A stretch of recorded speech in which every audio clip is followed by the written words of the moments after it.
তবে লোকসভা কমে না।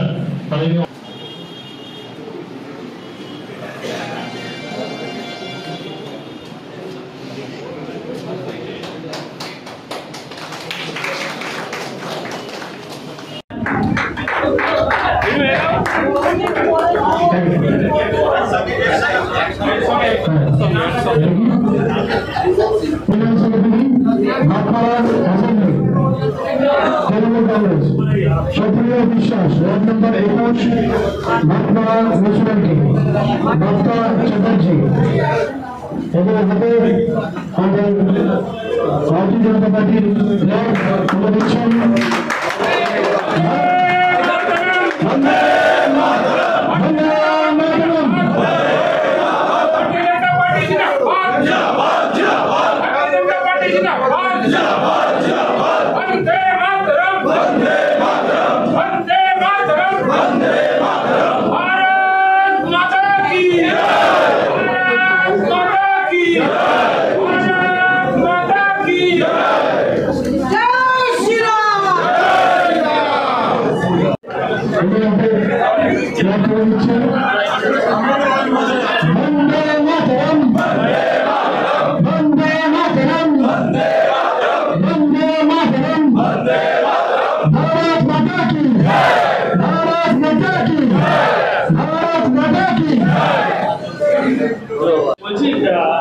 অভিষেক ব্যানার্জি বলেছে যে 4 তারিখ এমন ভাবে ভোট করুন যাতে 4 তারিখ রেজাল্ট বেরোলে পদ্মফুল চোখে সর্ষে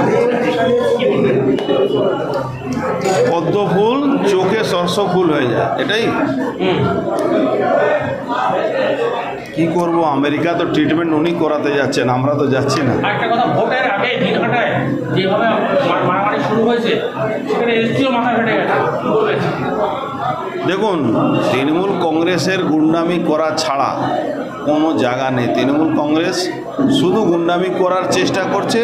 ইলেকশন কমিশনকে আমরা বারবার জানাচ্ছি, এই লোকাল পুলিশ একটা বড় অংশ যেভাবে মানে আইনটাকে নিজের হাতে নিয়ে বেআইনি কাজ করছে, এর প্রমাণ আপনারা কালকে ওখানে দেখেছেন কোচবিহারে আর দিনহাটাতে। পুলিশের সামনে কীভাবে মারামারি হচ্ছে, ল অ্যান্ড অর্ডার কি কোথায় চলে গেছে। এসডিও মাথা ফেটে, হ্যাঁ এসডিপিও মাথা ফেটে গেছে। তার মানে ল অ্যান্ড অর্ডারটা কোন জায়গা আছে? ল অ্যান্ড অর্ডার তো লোকাল স্টেট পুলিশের ব্যাপার আছে, এখন কন্ট্রোল বাই ইলেকশন কমিশন। তাহলে ইমিডিয়েট এই অফিসারগুলোকে সাসপেন্ড করা উচিত ইলেকশন কমিশনকে। কেন এদের সাসপেন্ড, এদের চাকরি ভয় না থাকলে এদের দাবিদারি যাবে না। ডিএ না পাওয়া সত্ত্বেও এরা কিন্তু দাবিদারি করে যাচ্ছে।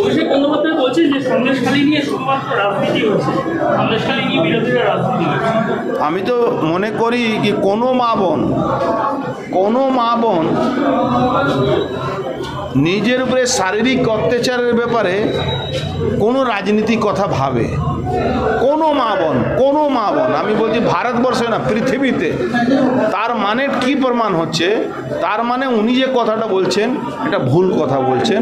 মা বোনরা সঠিক সিদ্ধান্ত নিয়ে লড়াই করেছে, তাই জন্য শেখ শাহজাহানকে উনাদেরও গ্রেফতার করতে হয়েছে।